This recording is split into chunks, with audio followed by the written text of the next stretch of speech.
আমরা আজকে আসছি ঠাকুরগাঁ জেলার ভল্লি উপজেলার বালিয়া নামক স্থানে জিনের মসজিদে। এটি মুঘল আমলের তৈরি একটি মসজিদ, যেটা বিভিন্ন কারণে ক্ষয়প্রাপ্ত হয়ে ধ্বংসস্তূপে পরিণত হয়েছিল। পরে স্থানীয় জমিদার বালিয়া নামক একজন দৈনিক ব্যক্তি এই মসজিদ নির্মাণ করেন এবং 2010 সালে এটির পূর্ণ সংস্করণ আবার তৈরি করে। তো আজকে আমরা এর প্রাকৃতিক সৌন্দর্যটা আপনাদের জানাবো।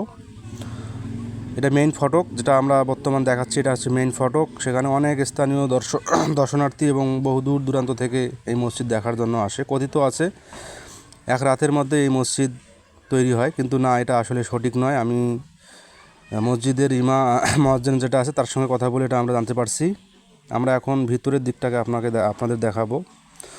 এটির মূলত কারুকার্যিত যে ইটগুলো দিয়ে ব্যবহার করা হয়েছে সেগুলো হচ্ছে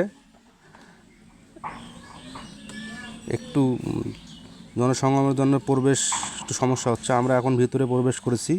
এটি 3 গম্বুজ বিশিষ্ট একটি মসজিদ, যেটার স্থাপত্য শৈলী অনেক প্রাচীন যুগের।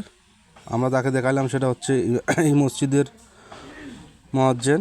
তিনি 5 ওয়াক্ত নামাজ পড়ায় এই মসজিদে। আপনারাও চাইলে এখানে নামাজ পড়তে পারেন। এটা আমরা ভিতরের দিকে যে 3টা গম্বুজ, পূর্ব এবং উত্তর দিকে, আর উত্তর ও দক্ষিণ দিকে 2টি জানালা আছে, সেই জানালা দুটি আমরা দেখাবো।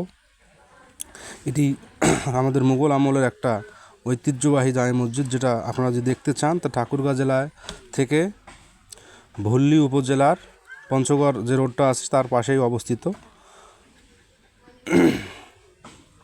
এখন দেখতে পাচ্ছেন এটা আমাদের যে 3 সারি বিশিষ্ট মসজিদ। এটা 3টা সারি আছে, প্রায় 50 থেকে 60 জন নামাজ পড়ার মতো ব্যবস্থা আছে এই মসজিদে। আপনারা দেখতে পারেন এই মসজিদের সৌন্দর্য এবং যে স্থাপত্য শৈলী